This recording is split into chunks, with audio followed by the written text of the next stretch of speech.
Hello à tous, aujourd'hui, nouveau, Trimoji a sorti une nouvelle fonctionnalité, le rapport d'équipe. Le rapport comparatif, le rapport d'équipe. Alors tout simplement, vous pouvez ajouter plusieurs profils, comme d'habitude, vous les superposez sur différentes représentations de l'état de l'art, et vous pouvez également sortir un rapport d'équipe, ce petit bouton là juste ici. Il a l'air de rien, mais quand on clique dessus, cela va pouvoir permettre de créer soit une équipe réelle, une équipe fictive, un groupe comparatif ou autre chose. Simuler l'entrée d'un candidat à l'intérieur d'une équipe, comparer plusieurs candidats pour un poste, etc., etc. Donc là, mettons que ce soit un groupe comparatif, ou non, on va dire une équipe fictive, par exemple.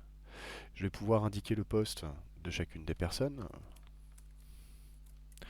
euh, dans un secteur avec un niveau hiérarchique et puis un nombre de jours de télétravail. Là, on va dire que c'est la CEO, RMI, un SDR. Voilà, on va assez vite, hein. C'est juste pour l'exemple. Hop, avec un nombre de jours de télétravail. Les informations qui sont adossées à chaque profil. On va pouvoir taguer cette équipe pour la retrouver plus facilement par la suite. On va lui donner un nom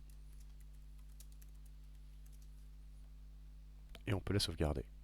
Et quand on a sauvegardé cette équipe, on va pouvoir accéder à un document de synthèse qui permet de pouvoir retrouver chaque... Alors toujours en marque blanche, vous pouvez mettre votre logo sur toutes les pages d'analyse.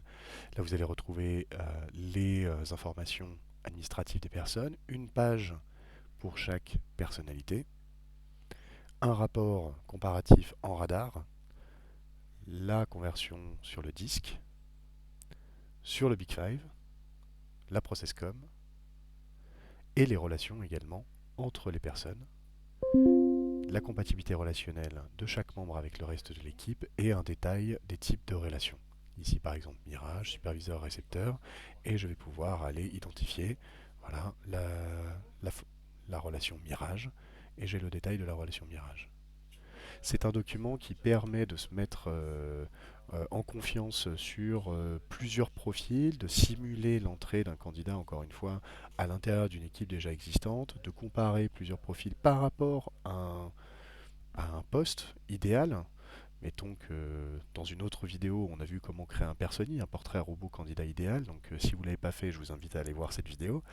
Mais globalement, les personas, donc les portraits robots, ce sont des profils que vous pouvez superposer et voir à l'intérieur d'une équipe, et vous pouvez aller rechercher un profil qui est similaire.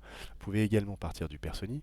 Par exemple, si je pars du chargé de développement, je vais rechercher un profil similaire dans la base, donc ça va aller charger le profil idéal sur le radar de droite et classer l'intégralité de la base de données avec une proximité. Donc là par exemple j'ai Jean-Michel Mabille, tac, qui a un profil très très similaire.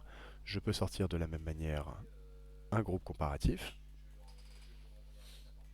et je peux sauvegarder l'équipe de la même manière et envoyer soit au hiring manager, soit à mon client si je suis plutôt un recruteur externalisé, en lui disant voilà, je t'envoie ce profil-là, regarde, il correspond très fortement à ce que tu m'as demandé, il est très très proche, et donc ça permet d'avoir des données objectives pour appuyer un candidat ou une candidate pour un type de poste très particulier en termes de soft skills. Voici, ça c'était le rapport. En quelques secondes, vous pouvez évaluer une équipe entière ou promouvoir un candidat ou une candidate pour un poste donné.